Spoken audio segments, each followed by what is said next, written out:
Of the card. Telugu Desam పార్టీలో seniors కొందరికి మండుతోందా? వాళ్ల వ్యవహారం కక్కలేక మింగలేక అన్నట్టుగా ఉందా? ఎందుకలా? మాకే ఎందుకు ఈ అవమానాలు? ఈ మాత్రం దానికి సీనియర్స్ అన్న భుజకీర్తులెందుకు? పార్టీలోనూ యంత్రాంగం దగ్గర చీపైపోవడానికా అంటూ తెగ ఫీల్ అయిపోతున్నారట. రోలెళ్లి రోకలతో మొరపెట్టుకున్నట్టుగా వాట్సాప్ కాల్స్లో పరస్పరం గొల్లుమంటున్నారా? అసలేంటి వాళ్ళ బాధ?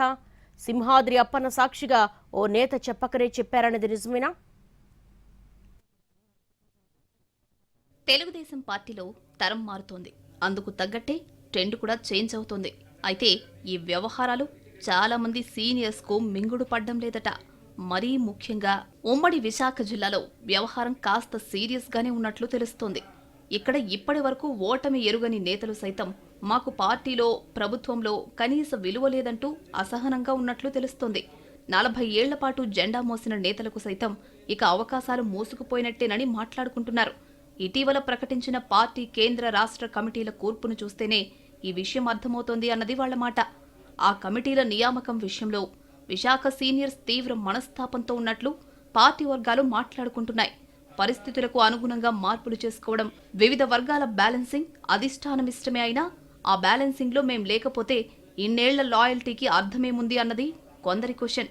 అందులోనూ సాంప్రదాయ రాజకీయాలకు కేర్ ఆఫ్ అయిన టీడీపీలో మొదట్నుంచి సీనియర్లకు సముచిత స్థానం ఉంటుంది. పొలిటి బ్యూరోతో పాటు స్టేట్ కమిటీల్లో కీలకమైన పదవుల్ని ఎక్కువ అనుభవం ఉన్న వాళ్లకు ఇవ్వడం ఆనవాయితీగా వస్తోంది. కానీ ఈసారి మాత్రం పూర్తిగా గతానికి భిన్నంగా జరిగిందని పార్టీ నేతల్లో చర్చ జరుగుతోంది. విధాన నిర్ణయాలు తీసుకునే పొలిటి బ్యూరోలో మంత్రి వంగలపూడి అనితకు ఛాన్స్ దొరికితే రాష్ట్ర పార్టీ అధ్యక్ష బాధ్యతలు రెండోసారి పలా శ్రీనివాస్కే దక్కాయి. వీళ్ళిద్దరినీ మినహాయిస్తే చాలా మంది సీనియర్ నేతలకు స్థానం దక్కలేదు.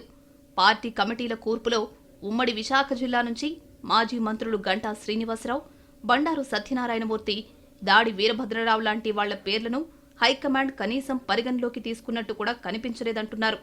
దీంతో దాదాపు 3 దశాబ్దాలకు పైగా పార్టీలో ఉన్న వాళ్లను పక్కన పెట్టేసినట్టేనా అన్న చర్చలు జరుగుతున్నాయి. అయితే దశాబ్దం క్రితం టీడీపీ రాజకీయాల్లోకి అడుగుపెట్టిన అనితకు అనూహ్యంగా రెండోసారి పొలిట్ బ్యూరోలో ఛాన్స్ దక్కింది. అయితే అంతకంటే ముందు నుంచి ఒక విధంగా చెప్పాలంటే పార్టీ కష్టకాలంలో ఉన్నప్పుడు కేసులు ఎదుర్కొన్న చాలా మందికి న్యాయం జరగలేదనే మాటలు సైతం వినిపిస్తున్నాయి.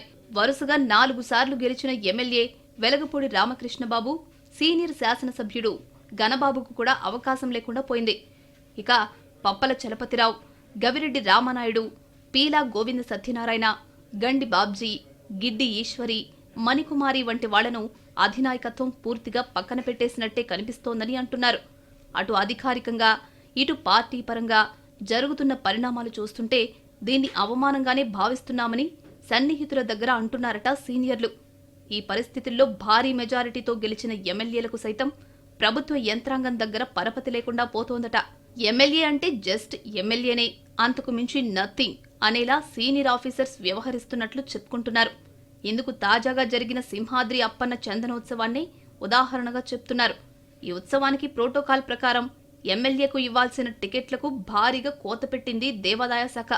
అందరికీ నామకే వాస్తే అన్నట్లు బెదిరించేసి అవి కూడా ఇష్టమైతే తీసుకోండి లేకుంటే మానండి అన్నట్లు వ్యవహరించారట. స్థానిక ఎమ్మెల్యే మాజీ మంత్రి గంటా శ్రీనివాస్ దీన్ని తీవ్ర అవమానంగా భావిస్తున్నట్లు తెలిసింది.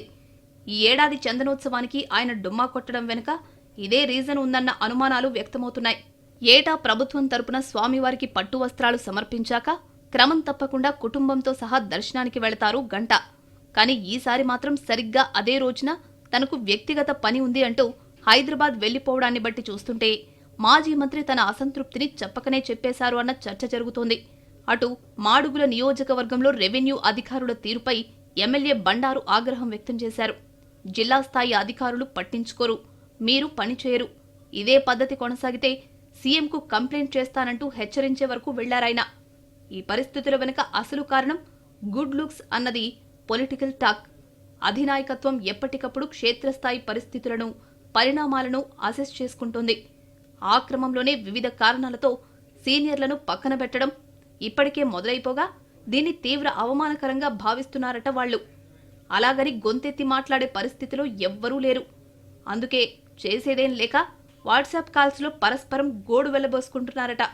డైరెక్ట్ కాల్స్లో మాట్లాడుకుంటే ఎవరైనా రికార్డ్ చేసే ప్రమాదం ఉందన్న భయంతో వాట్సాప్కే పరిమితమై ఇంత బతుకు బతికి అంటూ ఆ తర్వాత పాస్ ఇస్తున్నారట పెద్దలు. ఈ సంగతి తెలిసిన పార్టీ నాయకులే పాపం సీనియర్స్ అంటూ జాలి వాక్యాలు పలుకుతున్నారట.